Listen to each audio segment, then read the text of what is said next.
Hi folks, welcome back to the Hoard.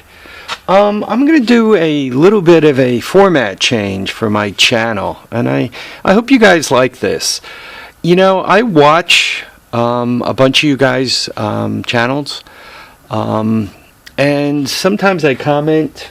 I try to comment whenever possible, but my computer occasionally is excuse the expression, bitchy, and like I'll put in a comment and then I'll hit save or post or whatever the thing is, and it doesn't go. So I've decided rather than lose those comments, I'm going to start mentioning you guys. And what we're going to do is the time and date stamps are going to be brought to you by somebody. I'm just going to flash on to them. You guys know how to read, but you guys could listen to what I say. That's 4.1, by the way. I've already brought up Calvin, and though he doesn't post on his channel, he's a good man. Sent me some great jerky. Good, honest, hardworking guy. Kids. I've also mentioned 231 Flash. He and his brother have this estate business. They buy up estate sales, and I'm not quite sure how they liquidate them or so forth, but I mean that's really cool. He and I both share a very scattered mind, so it's always interesting chatting with him. And today's broadcast is brought to you by William Stanton. Bill dropped by here a while ago, so he's seen the Hoard. Good, honest man, nice family man. He's building a yard truck. He's got this got a Saturn that he's taking apart and putting into this yard truck. He took the transmission from one of these engines with forward and reverse. He got rid of the cylinder and all the other trivia and just turned a ATC engine or ATV engine into a transmission, which is really cool. And he's building this yard truck. So I really like those. So what I'm going to do from now on is at the beginning of my things, I'm going to just mention who I'm watching and why I like their stuff. So it's kind of a shout out for people doing some real good things, and I would really if you're watching my channel, cool, you'll probably really enjoy these channels too. What am I up to today? So I went over to Harbor, and they didn't have any of these. They had a 4-inch set, which obviously, what is that, about 1.5 inches, give or take a foot? Right, there's my thumb. So they had a 4-inch set. They didn't have these small sets, so I said, crap. I went over to NAPA, and this set, if you look it up on the internet, it looks just like the KD set, and they call this the economy set. It was about $32 with tax. It was $29.95 in tax. I don't know, what's that get me to? 32 and change. So it comes with 3. And I put it on my official $2 drill here. And I spent literally, I ran it for like a minute and stopped and cleaned it out, re-oiled it, ran for another minute, stopped, cleaned it out, re-oiled it, ran for 3 minutes straight, stopped, cleaned it out, re-oiled it, ran it for another 3 minutes straight, stopped, cleaned it out, re-oiled it. So I've probably had these guys spinning in there. I don't know how many RPMs this is good for. 1,300 RPMs. So it's a little bit old and worn. It's probably spinning somewhere around 1,000. I don't know. Is that too many? Didn't seem to have any trouble. Didn't seem to get hot. But even after cleaning it up, I think I could zoom in and show you guys, right?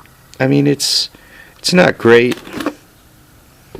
And I'm deliberately showing this to you so that you guys, obviously I'm going to put this engine together and try to get it restarted. What this really needed, if this wasn't a cheap Chinese engine that I'm just smashing together, what this really needed, no fooling around, it really needed this taken out. It should have been bored a few thousandths, then honed. Depending on how much it was bored, should have put oversized rings on the piston, or gone up with the next size piston. Though I don't know if any of that stuff is available for this, and I don't know if it's an exact swap with Honda. So there you go. So anyway, I'm going to stop honing it here because I've been honing it, I don't know, 9 minutes. I mean, you could see cleaned up pretty good on the bottom, but you could see how ugly the top is. What that's going to do is it's probably going to make the rings wear a little quicker. It's probably going to smoke a little bit.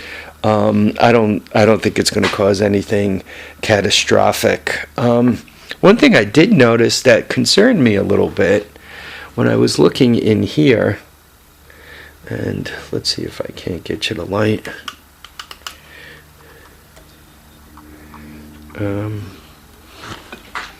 I can see it, but I'm not showing it to you well.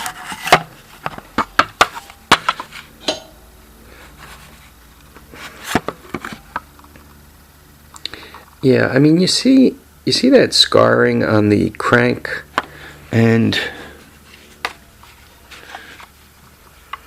even looking straight, I'm really doing a crappy job. I'm sorry, but anyway, looking at the crank, you see that scarring on there? Like, there you go. Now you could see it. See that scarring on the crank? The other side has some of that also. I mean, it turns freely, right? I've turned this around, and it goes, up and down, no issue. I mean, there's not extra slop in here. I mean, it's really, a little side to side, but it's really pretty nice. The timing chain's nice. Actually, the engine looks like it's a low mileage engine, and it doesn't look like this engine was ever apart.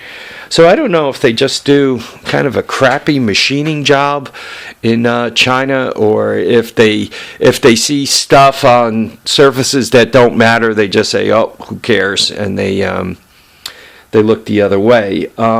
Most of the cranks I've seen, though, my experience is a lot of Briggs & Stratton, Tecumseh, Kohler, and Honda stuff. I've not seen cranks with that kind of damage on there unless somebody put it there, somebody was already in there, or quite honestly, the engine blew up. The engine threw a rod, and the